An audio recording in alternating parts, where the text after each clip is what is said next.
Video pembelajaran ini merupakan suplemen dari materi kuliah yang ada, dan Anda wajib untuk membaca referensi-referensi dan terutama modul administrasi ekspor-impor yang telah ditetapkan. Salam sejahtera kepada seluruh mahasiswa. Hari ini kita berjumpa kembali dalam materi kuliah administrasi ekspor-impor. Dalam pertemuan 11 ini kita akan membahas tentang prosedur ekspor dan kepabeanan. Dalam perdagangan internasional, kita mengenal dua istilah yang umum kita biasa dengar, yaitu kegiatan memasukkan barang dari luar negeri ke daerah pabean yang disebut sebagai impor. Kemudian yang kedua adalah mengeluarkan barang dari pabean ke luar negeri yang kita sebut sebagai kegiatan perdagangan ekspor. Lalu bagaimana prosedur perdagangan internasional dalam hal ini prosedur ekspor? Kalau kita melihat bagan berikut, maka kita bisa menjelaskan bagaimana kegiatan ekspor itu berjalan. Yang pertama adalah eksportir yang ada di dalam negeri melakukan kontrak dagang dengan importir yang ada di luar negeri. Di dalam kegiatan perdagangan internasional dengan pembayaran LC, maka importir akan membuka LC di opening bank. Opening bank akan mengirimkan LC-nya kepada korespondensinya, dalam hal ini receiving bank, di mana lokasi eksportir itu berada di dalam negeri. Kemudian bank meneruskan LC tersebut kepada eksportir. Eksportir bertanggung jawab untuk melakukan penyiapan barang-barang yang sesuai dengan yang dipersyaratkan dalam LC, dan barang-barang tersebut bisa disiapkan dan dikumpulkan. Setelah itu melakukan pemesanan kapal, atau bisa dengan kapal layar atau kapal laut, atau dengan menggunakan kapal udara. Setelah pemesanan tempat di kapal, maka melakukan proses penyelesaian pemberitahuan ekspor barang, kemudian menyelesaikan administrasi bea cukai di pelabuhan muat. Setelah selesai melakukan administrasi dan menyiapkan dokumen-dokumen pelayaran, maka barang tersebut dikapalkan menuju kepada pelabuhan tujuan. Setelah itu, eksportir bisa membuat dokumen surat keterangan asal barang atau COO, Certificate of Original. Setelah lengkap dokumen-dokumen sesuai dengan persyaratan LC, maka eksportir akan menegosiasikan LC-nya kepada bank atau negotiating bank. Bank kemudian meneruskan dokumen-dokumen kepada opening bank. Opening bank kemudian meneruskan dokumennya kepada importir, dan berdasarkan importir, dokumen-dokumen tersebut kemudian dipergunakan mengambil barang di pelabuhan tempat tujuan importir. Nah, itu prosedur daripada kegiatan ekspor. Di dalam pelaksanaan ekspor, maka di sini eksportir dapat menyelesaikan pengiriman barangnya di bea cukai. Yang pertama, eksportir itu membuat pemberitahuan ekspor barang dan melakukan submit melalui sistem. Data-data yang diinput oleh eksportir akan dilakukan penelitian oleh INSW, Indonesia National Single Windows. Apabila tidak lengkap, maka ditolak dan diminta eksportir untuk memperbaiki. Apabila sudah lengkap, masuk kepada tahapan penelitian oleh sistem komputer pelayanan. Apabila di sini tidak lengkap ataupun tidak sesuai, maka eksportir wajib untuk melengkapi. Apabila sudah lengkap dan sesuai, maka PEB diberikan nomor dan tanggal PEB oleh bea cukai. Maka selanjutnya ada dua jalur, ada pemeriksaan fisik. Di sini apabila ada pemeriksaan fisik, maka dilakukan pemberitahuan pemeriksaan barang. Dan ini harus disiapkan oleh eksportir dalam pemeriksaan barang. Ketika sudah siap, maka pemeriksaan fisik barang dilakukan. Apabila sudah sesuai, maka keluar nota pelayanan ekspor dan barang bisa diekspor. Apabila tidak sesuai, maka dilakukan penelitian lanjut oleh bea cukai.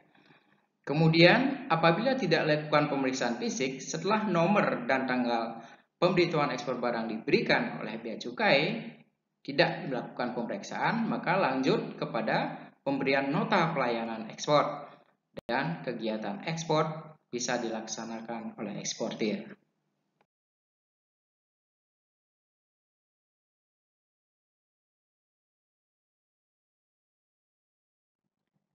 Dalam pelaksanaan kegiatan ekspor barang ke luar negeri, maka ada biaya yang harus ditanggung oleh eksportir yang bisa dibayarkan pada saat di bea cukai. Dengan rumus sebagai berikut. Kalau ditetapkan secara ad valorem, pungutan ekspor sama dengan persentase tarif pungutan ekspor yang berlaku pada saat PEB didaftarkan pada bea cukai pelabuhan muat, dikalikan dengan jumlah satuan barang, dikalikan dengan harga patokan ekspor yang ditetapkan Menteri yang berlaku pada saat PEB didaftarkan, dan dikalikan nilai kurs konversi yang ditetapkan oleh Menteri Keuangan pada saat PEB didaftarkan, atau bea keluar sama dengan tarif bea keluar dikalikan harga ekspor dikalikan jumlah barang dikalikan kurs.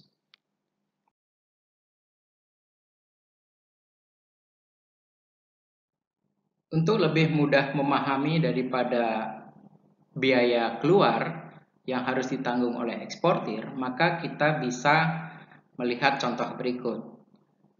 Soal PT Rahayu berencana mengekspor kulit mentah sapi. HS code-nya 410120.00 dengan negara tujuan Amerika. Barang berjumlah 10 ton. Harga barang adalah 5.000 US dollar per ton. Barang dikirim sekaligus berjumlah total 10 ton, diterbitkan invoice dengan total harga 50.000 US dollar. Kurs Menteri Keuangan untuk 1 USD dollar adalah setara dengan Rp12.000. Tarif bea keluar sebesar 15%. Harga ekspor produk kulit mentah sesuai ketentuan Menteri Keuangan adalah sebesar 5,2 per kilogram US dollar. Pertanyaannya, berapa total harga ekspor dan berapa besar biaya keluar yang harus dibayarkan oleh PT Rahayu? Penyelesaian terhadap soal biaya keluar ekspor di atas adalah sebagai berikut. Yang pertama, kita tentukan jenis barang kulit mentah sapi. HS code-nya adalah 4101.20.00. Ini HS code. Negara tujuan Amerika. Harga barang per ton 1 ton adalah 5.000 US dollar per ton. Harga ekspor sesuai dengan ketentuan Menteri Keuangan biasanya ditetapkan pada Menteri Keuangan berdasarkan referensi tarif yang ada itu 5,2 per kilogram US dollar. Maka kalau kita jadikan ton dikalikan 1.000 sehingga harga ekspor sesuai KMK adalah 5.200 per ton US dollar. Tarif bea keluar 15%. Kurs yang ditetapkan dalam soal adalah Rp12.500 per 1 US dollar. Jumlah barang 10 ton sehingga total harga di dalam dolar adalah 50.000 US dollar. Selanjutnya kita akan menghitung daripada total harga ekspor dan juga biaya keluar ekspor. Yang pertama adalah total harga ekspor dalam USD atau dalam dolar. Maka yang harus kita hitung adalah harga ekspor dalam USD dikalikan jumlah barang dalam metrik ton. Di sini harga ekspor dalam USD ditetapkan adalah 5.200 per ton.